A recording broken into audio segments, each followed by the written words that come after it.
upang sa kanya'y sumunod at maglingkod at gawing kasisidlan sa lahat ng nais niya, sapagkat nais niya na ang lahat sa pamagitan ng mga bayang ito, ang mga bayang ito, can take everything restored back to God. Pero ang nangyayari, hindi sila nagbalik loob. So toward 3 cities, rather than one city, to drink water, but they were not satisfied.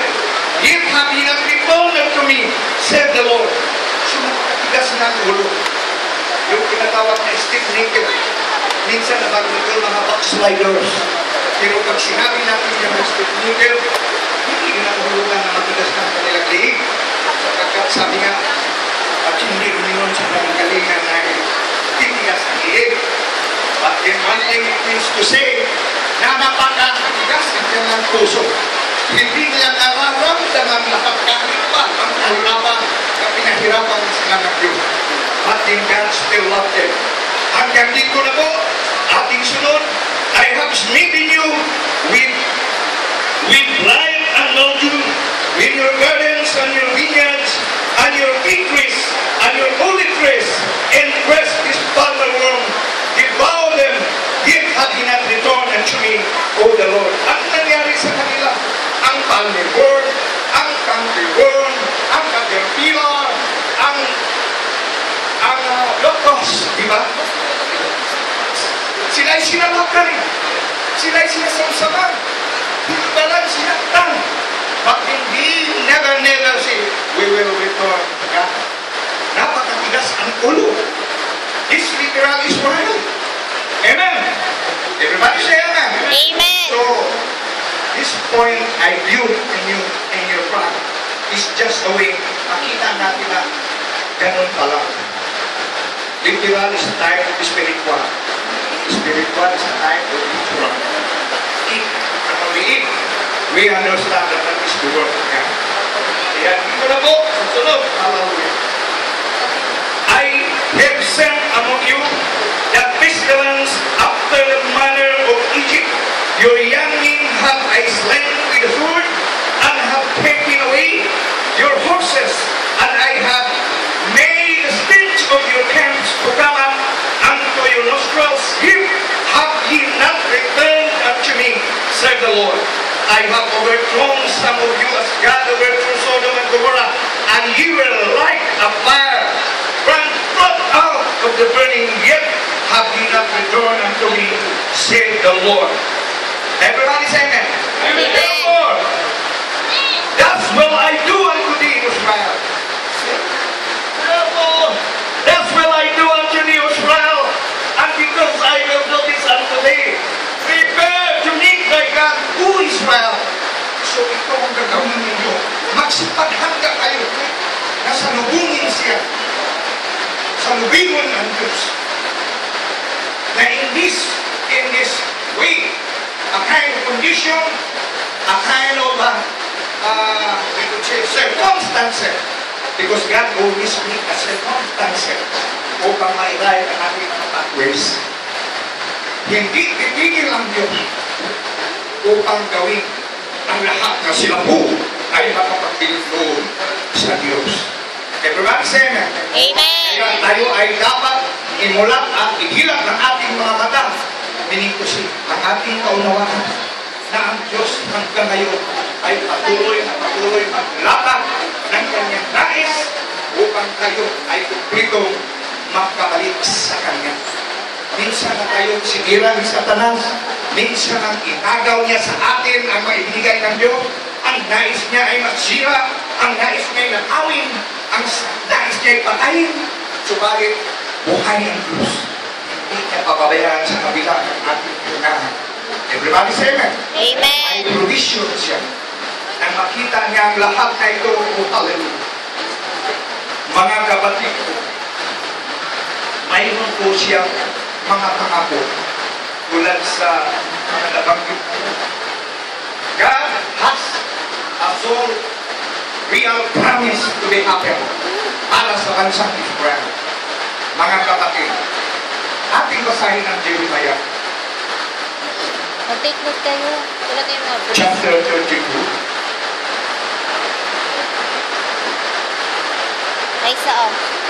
Para di ka Magsimula tayo sa verse 27 down. God had promised to them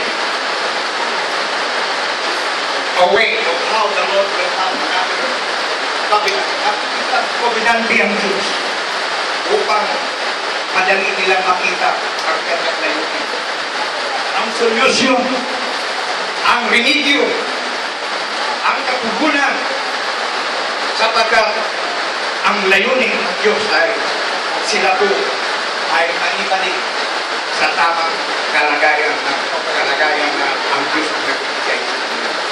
We will read this. Chapter 1, verse 27. Behold, the days come, said the Lord, that I will sow the house of Israel and the house of Judah with the seed of man and with the seed of bears. And it shall come to pass that as I have watched over them to pluck up and to break down and to throw down and destroy and to afflict, so will I watch over them to build and to plant, said the Lord. Ganyan ang Diyos ng mahal. Sabi na dito, ang Israel ay kaaway na ng Diyos wala ng pag-asa. May ibang mga Israel have been miserable people now. Hindi na sila makabalik. Sapagkat kung mahal sila, bakit mayroong bulutin sila, sirain sila, tanggalin sila, alisin sila. Pagkatapos, itayo muli. Pagkatapos, magpagaling. But then, one thing ay ating nakikita, ang layunin ng Israel sa kanila pong pagpapatuloy. Nais nilang maranasan marahil ang maging malaya sa lamang like other nation. But God doesn't like that. God has His own instruction. Everybody say that. Amen. Siya ay may pinagalituntunin. Ibinigay sa akin. Kaya ang pinagalituntunin ay ibinigay ay upang sila ay lumakan na matuloy sa 20. And it shall come to pass that as I have watched over them to plant and to break down and to throw them and to destroy and to afflict, so will I watch over them to build and to plant, see the Lord. In those days she shall see no more. The fathers have eaten a sour bread, and the children's bread are set on it. But every one shall die for his own iniquity. Every man that eateth the sour bread, his bread will be set on it. Hindi na kulang noon. Naibigay ng Diyos. Kung magkasala, ikaw tatay, ang mga anak mo magkasala. Pero hindi. Pag ikaw ay kumain, na mag-push sa'yo ng iniquity, ikaw na kumain niya, ikaw na nanagot niya.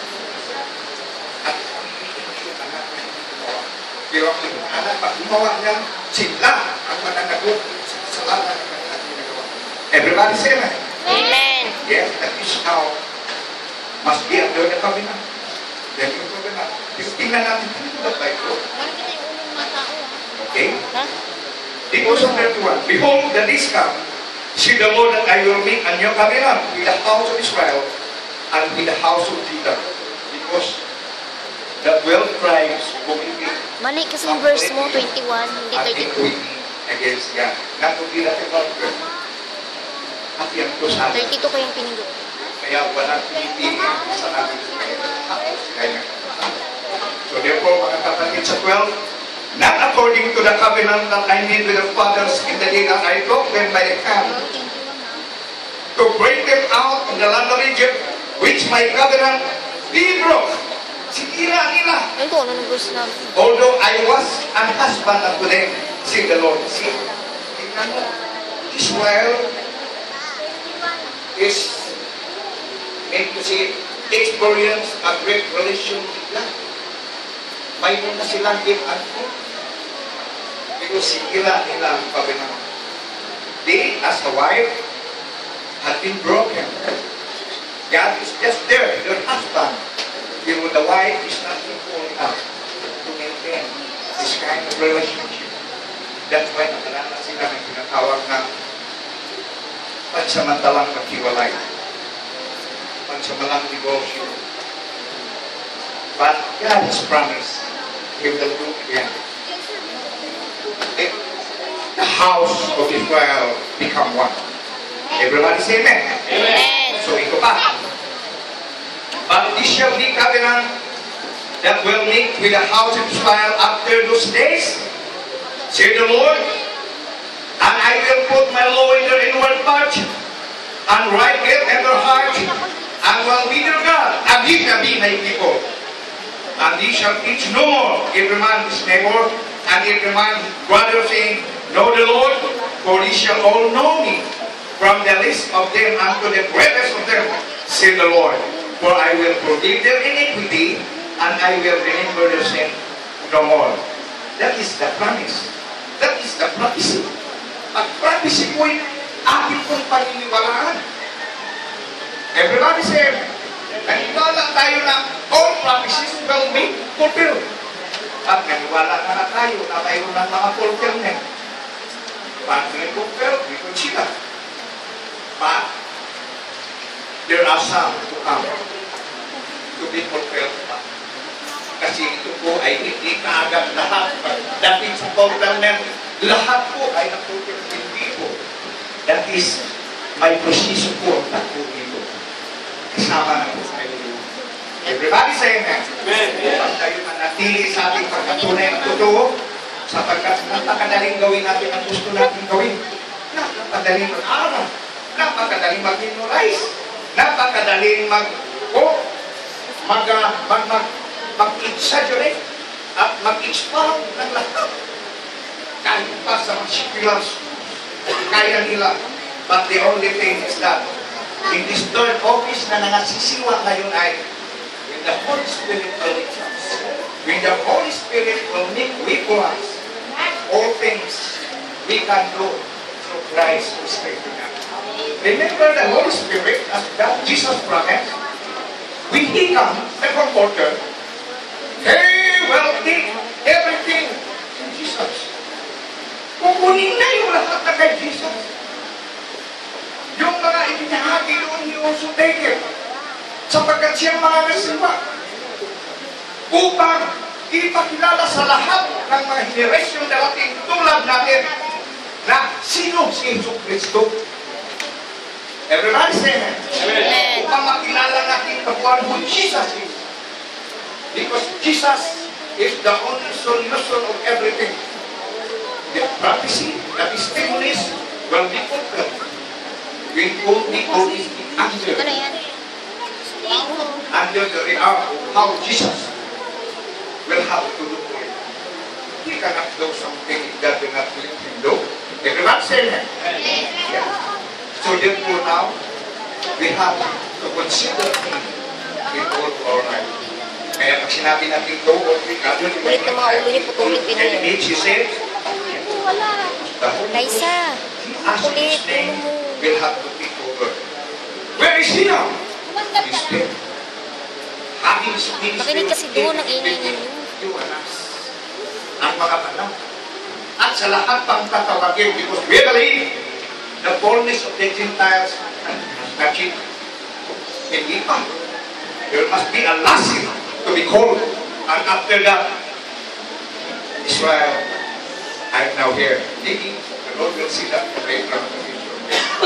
Everybody say amen. So therefore, mga kapatid ko, hallelujah. Ang Diyos ay hindi nagbibil. So the new covenant, we believe this is the covenant when the Lord Jesus come, the promise to come. Kung ating i-so, the only solution, the only answer for whatever be what we call it, in spite of the mistakes and shortcomings to the Lord, Jesus is the answer. When the Messiah